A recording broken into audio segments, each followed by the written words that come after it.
जब दुनिया की सबसे बड़ी ताकत अपनी ही चालों में उलझती दिखे तो सवाल उठना लाजमी है कि क्या ये जंग वाकई ही ईरान के खिलाफ है।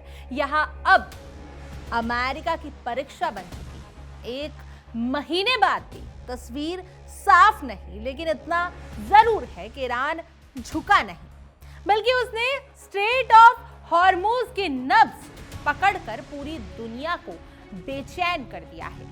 तेल की कीमतें आग बन चुकी हैं, बाजार डगमगा रहे हैं और डोनाल्ड ट्रंप के सामने अब वही डर खड़ा है जिससे वो बचना चाहते थे, एक लंबा, थकाऊ और महंगा युद्ध।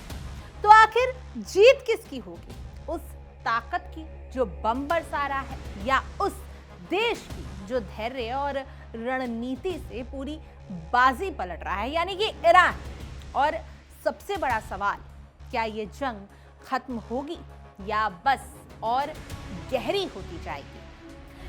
नमस्कार, मैं भावना सुखीजा और आप देख रहे हैं इंडिया डेली का खास शो विश्व युद्ध।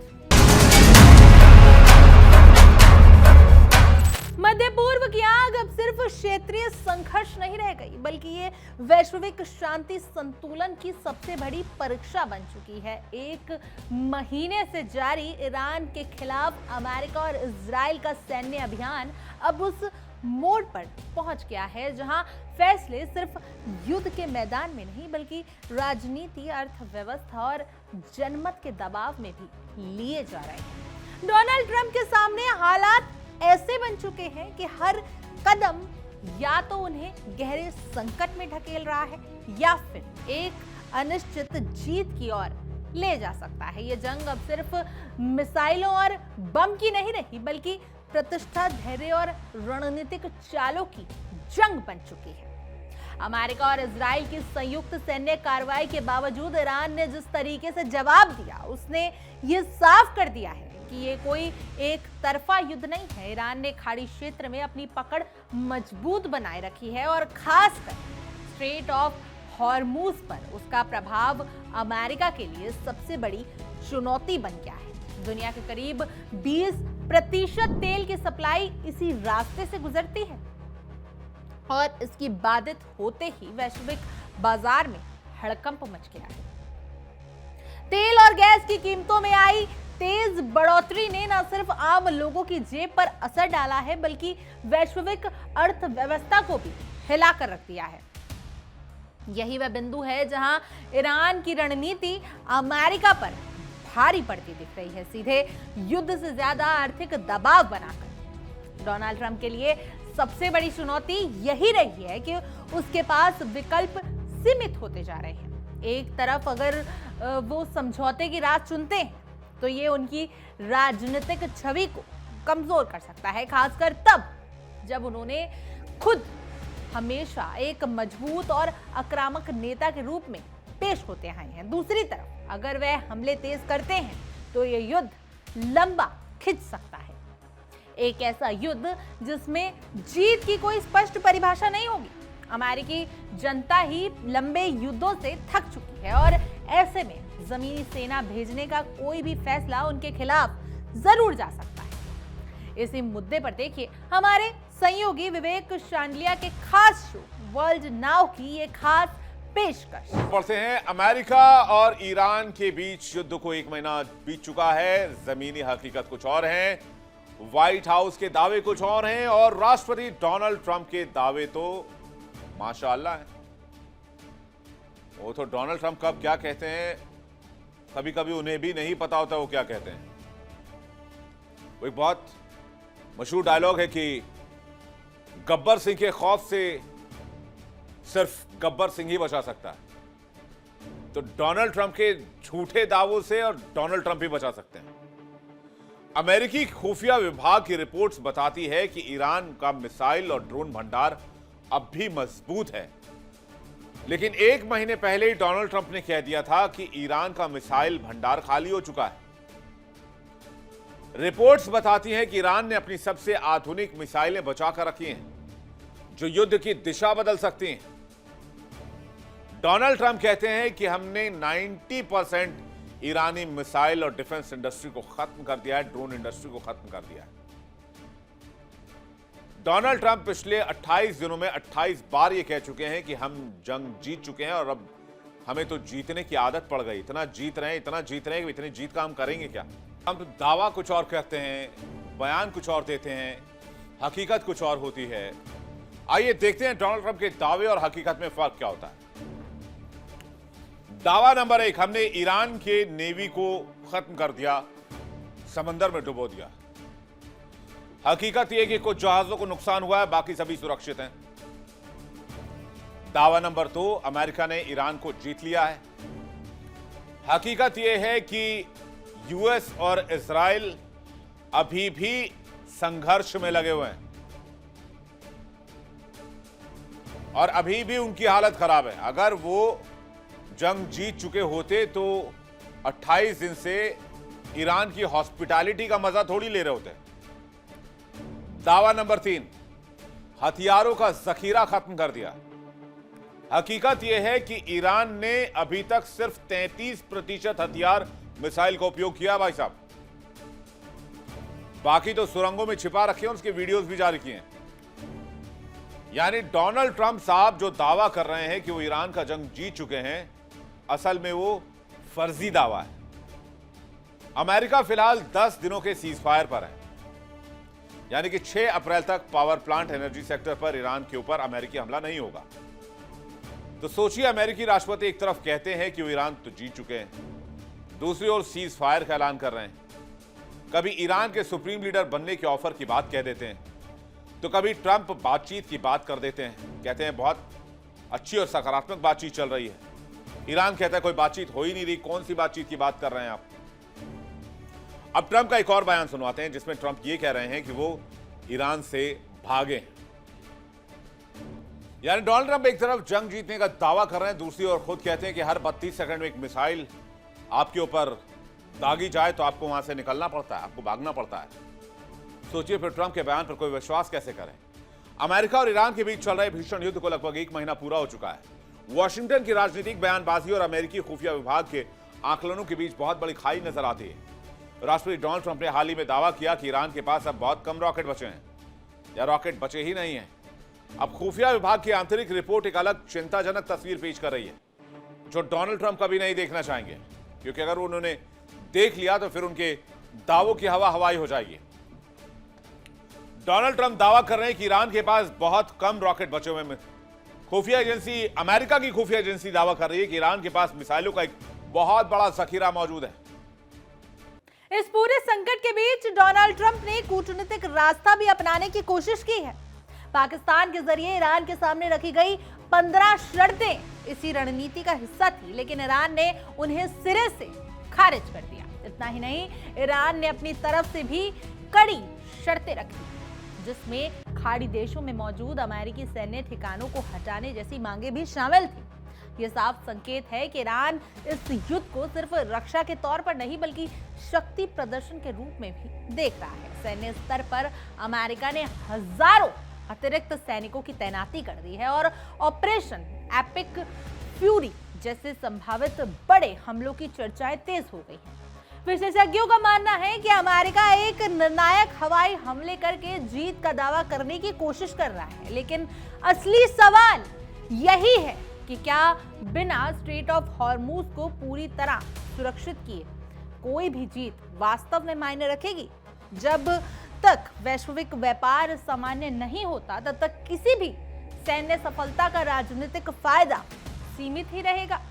इस जंग का सबसे बड़ा असर अब अमेरिकी घरेलू राजनीति पर दिखने लगा है। आपको बता दें कि रिपोर्ट्स के अनुसार डोनाल्ड ट्रंप की अप्रूवल रेटिंग गिरकर 36% तक पहुंच गई है। नवंबर में होने वाले मिड टर्म चुनावों को देखते हुए यह गिरावट रिपब्लिकन पार्टी के लिए खतरे की घंटी बन चुका है।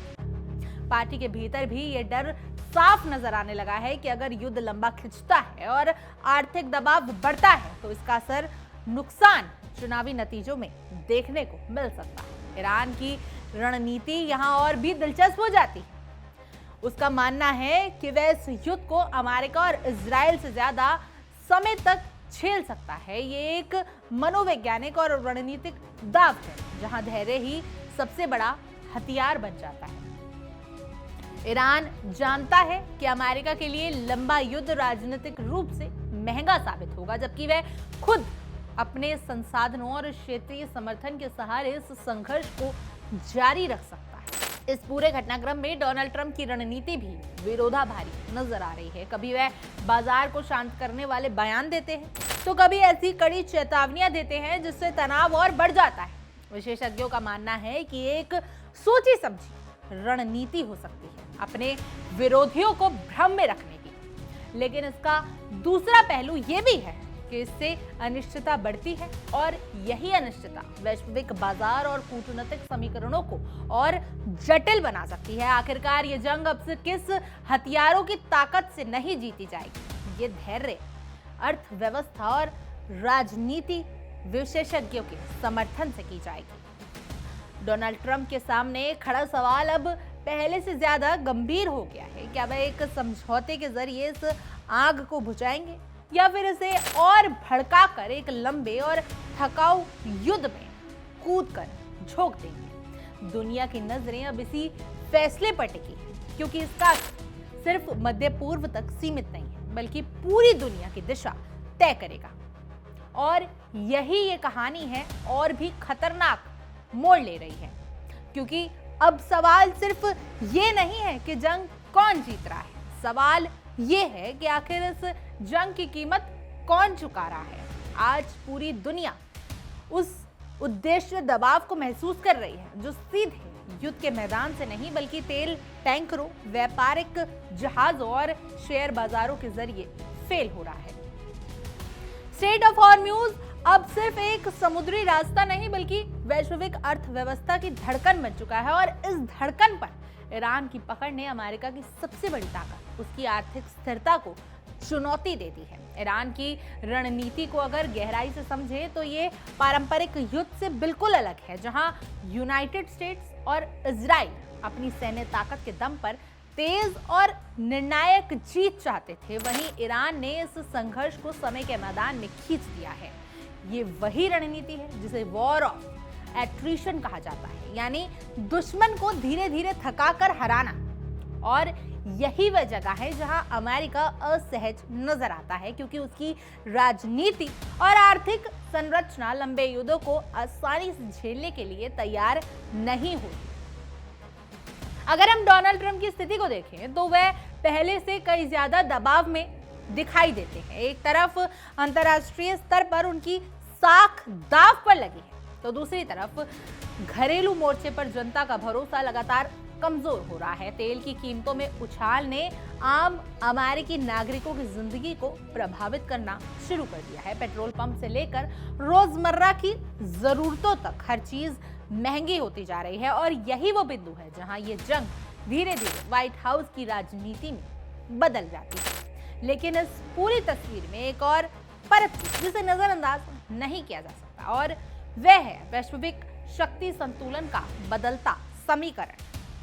ये जंग अब सिर्फ 3 देशों तक सीमित नहीं है। दुनिया के बड़े बड़े देश इस स्थिति पर बारीकी से नजर रखे हुए हैं, क्योंकि हर कोई जानता है कि अगर पेरिसन गल्फ में अस्थिरता बढ़ती है तो इसका असर सीधा एशिया, यूरोप, अफ्रीका तक जाएगा। चीन और रूस जैसे देश भले ही सीधे इस युद्ध में शामिल ना हो, लेकिन उनके लिए ये एक अवसर भी है अमेरिका की कमजोरी को समझने और अपने प्रभाव को बढ़ाने का। ईरान ने इस पूरे संघर्ष को जिस तरीके से रणनीतिक धैर्य दिखाया है, वह उसकी सबसे बड़ी ताकत बनकर उभरा है। उसने ये साफ कर दिया है कि वह सिर्फ सैन्य हमलों का जवाब नहीं दे रहा, बल्कि हर कदम सोच समझकर उठा रहा है, चाहे वो समुद्री रास्ते पर नियंत्रण हो या फिर कूटनीतिक मोर्चे पर सख्त विरोध। ईरान हर जगह ये संदेश देने की कोशिश कर रहा है कि वह दबाव में झुकने वाला नहीं है। से पूरी दुनिया डर रही है, एक ऐसी प्रतिक्रिया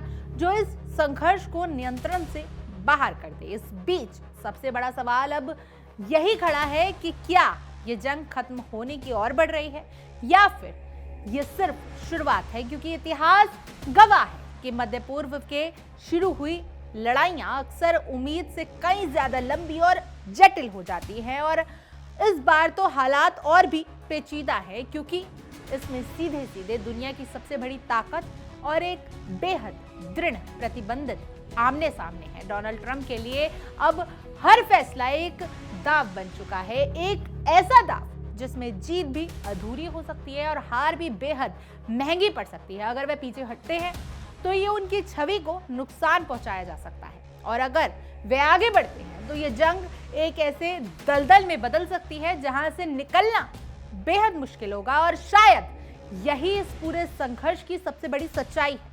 यह जंग अब सिर्फ ईरान के खिलाफ नहीं रही, यह अमेरिका की क्षमता, उसकी रणनीति और उसकी सीमाओं की भी परीक्षा बन चुकी है। तो अब सबसे बड़ा सवाल यही है, क्या डोनाल्ड ट्रंप इस जंग को समय रहते रोक पाएंगे या फिर यह संघर्ष और गहराता जाएगा? क्या ईरान अपनी रणनीति और धैर्य से इस पूरी बाजी को पलट देगा, या यूनाइटेड स्टेट कोई ऐसा कदम उठाएगा जो तस्वीर बदल कर रख देगा? क्या हॉर्मोज फिर से खुल पाएगा, या यही दुनिया की सबसे बड़ी आर्थिक जंग का केंद्र बन जाएगा? और सबसे अहम, क्या ये युद्ध यही थमेगा, या अब पूरी दुनिया इसकी और बढ़ती कीमत चुकानी पड़ेगी? बहरहाल आपकी इस खबर पर क्या कुछ राय है, आप हमें कमेंट करें और जरूर बताएं। और देश और दुनिया की तमाम खबरों के लिए आप देखते रहिए इंडिया डेली और हमारा खास शो विश्व युद्ध। देखिए इंडिया डेली 24/7 अब आपके स्मार्ट टीवी पर। इंडिया डेली मौजूद है सभी डिजिटल प्लेटफॉर्म पर लाइव और लगातार। इंडिया डेली 24/7 हर दिन राष्ट्र को समर्पित।